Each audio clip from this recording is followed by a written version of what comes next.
Hi, my name is Alexandria Boisvert. I'm a behavior analyst at Pathways Strategic Teaching Center, and I'll be giving you a training today about ABC data collection. So broadly, let's start with why data collection itself is important and what we use it for. So data is defined as factual information, such as measurements or statistics, that's used as a basis for reasoning, discussion, or calculation. So in applied behavior analysis and at Pathways, we use data for everything that we do. All of our treatment decisions for behavior plans, as well as for education, are based off of what the data is telling us. So data helps us monitor progress, make recommendations about problem behavior, and provide documentation about what types of behavior that you're seeing at home. This information can help us then make more effective treatment decisions for your son or daughter. So today I'm going to be talking about ABC data specifically. There are lots of types of data collection. ABC data is often used to collect more information about what behaviors look like, what causes them to start, what causes them to end, as well as a variety of other information, which I'll be going over in more detail. So ABC data. ABC stands for antecedent, behavior, and consequence. It's usually collected at school to help us understand problem behavior by providing information about when the behavior occurs, when it does occur, what does it look like, what happens after the behavior, and as well as helping us identify patterns. And that might be patterns during the time of day or during certain activities. ABC data helps us answer the question, why is the person having this behavior?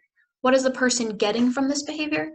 So you might have heard that referred to as what's the function of a behavior. So what function does that behavior serve to that individual? So an important part of collecting ABC data is to use objective language. We try to avoid terms that aren't easy to measure, like he gave me attitude or he was throwing a tantrum. We want information specifically about what the behavior looks like in a way that anyone looking at it could identify what it looked like. So for example, someone having attitude or throwing a tantrum might look different from one child to another. I'll give you some examples of what I mean by objective language in the upcoming slides. So this is a sample of an ABC recording datasheet. You might have received one home with your child that looks similar to this, one that might look a little bit different, but in general, ABC data is broken down into these three categories: antecedent, behavior, and consequence. There are some questions on this sample data sheet. You might not see these on all ABC data sheets, but these are supposed to just help kind of guide you to see what kind of information you might want to write in each of these sections. We also obviously have the date and time section, which I'll go into a little bit more detail next.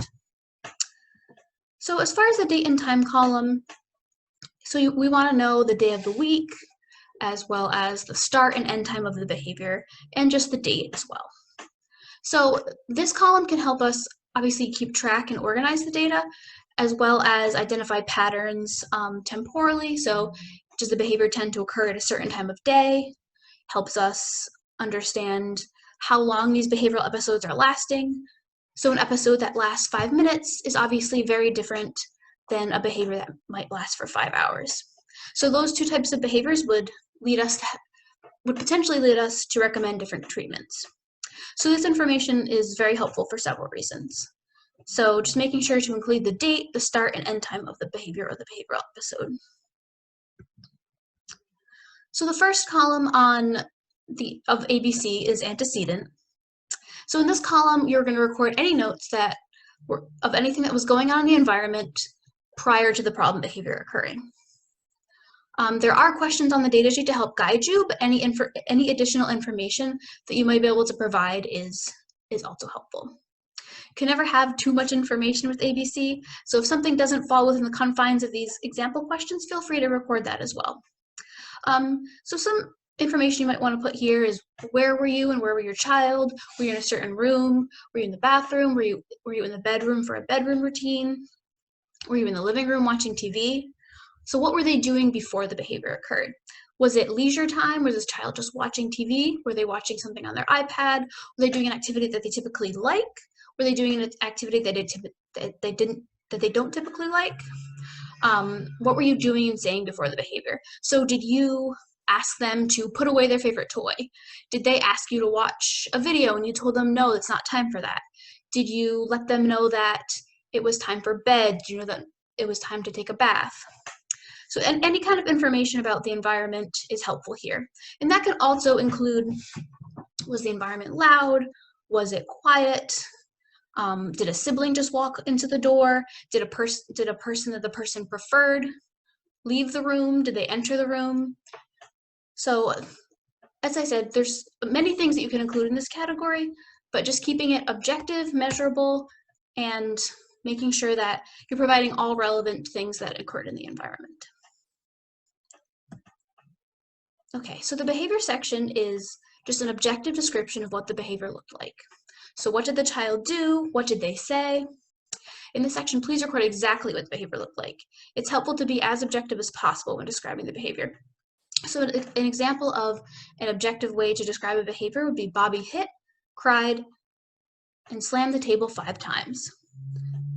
So there are some questions, as I said, on this data sheet to help guide you in describing the behavior, but being as objective as possible and trying your best to summarize everything that you saw during the behavior in this section. So for consequence, this is what's happening after the behavior. So what changes came about as a result of the behavior? This includes what you and others in the environment did to manage the behavior, any changes that occurred as a result of the behavior, and how you and others responded. So, for example, was the child reprimanded? Were they sent to timeout?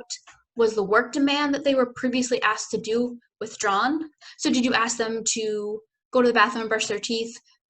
They started hitting themselves in the head, and then they were told they didn't have to brush their teeth. That would be an example of a consequence. Being told not to brush your teeth is a consequence to that behavior. Did someone they didn't like leave the room? Did they get access to something that they wanted?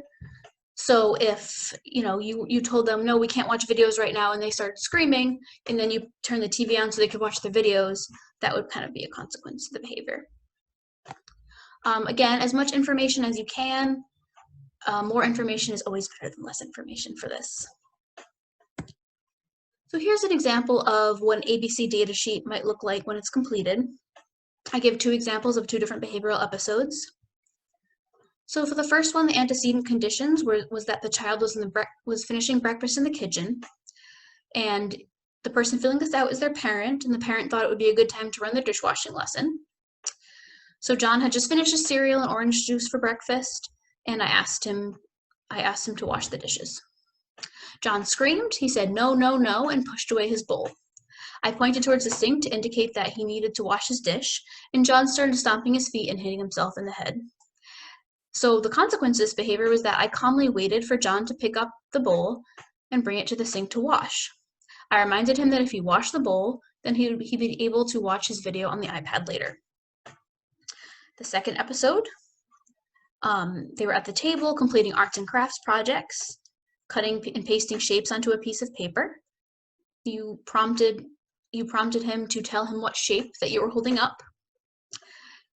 John ran away from the table and tried to hide in his bedroom. He didn't say anything, he just stood up and tried to run away. He giggled from under his bed, but eventually came out and completed the project. I told him that if he needed a break, he could ask me first. I was getting frustrated with him, so I rolled my eyes and crossed my arms as well. I reminded him that he had to finish his art project before he could do anything fun. So the consequences to that behavior: someone got frustrated, they rolled their eyes and crossed their arms, and gave him a reminder of the expectation. So that's an example of a very objective consequence to the problem behavior, as well as the behavior being very measurable. He ran away, tried to hide in his bedroom, and then a very objective description of what was going on in the environment. So he was at the table completing his arts and crafts project. So there's some examples of what your completed ABC data sheets might look like.